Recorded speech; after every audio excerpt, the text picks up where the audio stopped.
At what point should an app marketing campaign begin? Well, my philosophy on marketing in mobile is to actually start marketing with development. The first reason why I actually recommend doing that is that marketing can actually inform development. So you can get, basic marketing assets together, such as landing pages, even kind of getting your Twitter account in line, and begin to attract early adopters into that process, even if you don't have an application built, right? So what you could do is, get beta testers kind of incorporated into the process, use those folks to actually make the application better. So that's the first reason. The second reason is that actually the development cycles are shrinked in mobile world, right? We're talking about 8 to 12 weeks. And the best opportunity to actually get a app traction is when it first goes to the App Store. A lot of marketers don't understand the specifics of the App Store.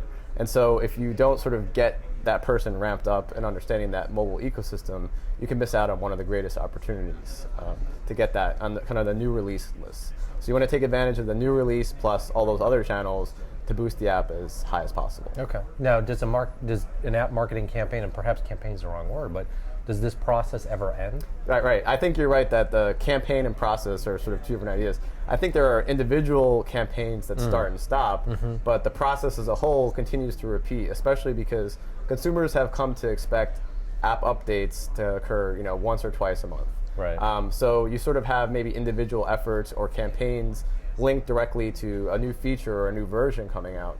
But generally speaking, the process kind of continues to repeat in the same way that the development process keeps going on.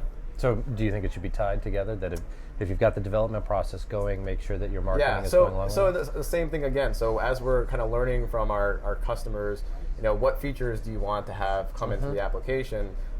You're trying to promote that, hey, we're actually building these features. We've listened to you, and tie all those, sort of marketing messages back into the different, maybe even individual specific campaigns that you're trying to do.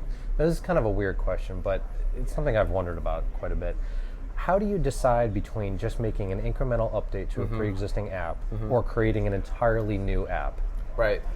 That's a great question. I don't know if there's a hard and fast rule on that, but generally speaking, because especially on smartphones, maybe not on tablets, the screens are so small and the use cases are such that you take out the phone quickly, you tap on something, you want to get something done in a short period of time. Generally, if it's a whole new set of features that don't really kind of naturally tie in, you want to break that out into a separate app itself.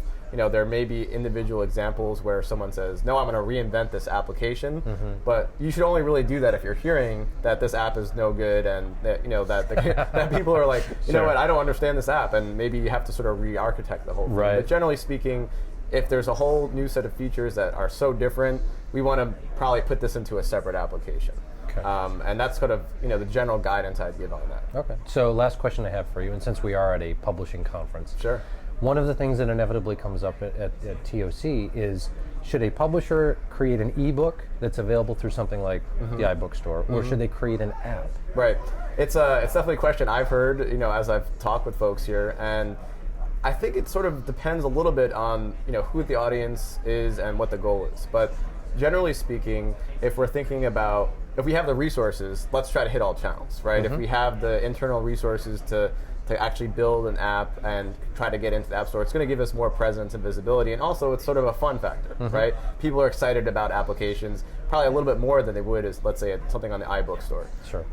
But where we really start to get more strategic about it is when we are actually thinking about more interactive experiences, right? So are there ways to take, for example, a children's book and make it animated? We can't do that just in the iBook store, on sort of the other digital channels, even basic PDF. But we can do something engaging and fun on the app stores themselves, and that's where we probably start to think about applications making a lot more sense. Excellent. Well, thank you very much for being with us. Appreciate it.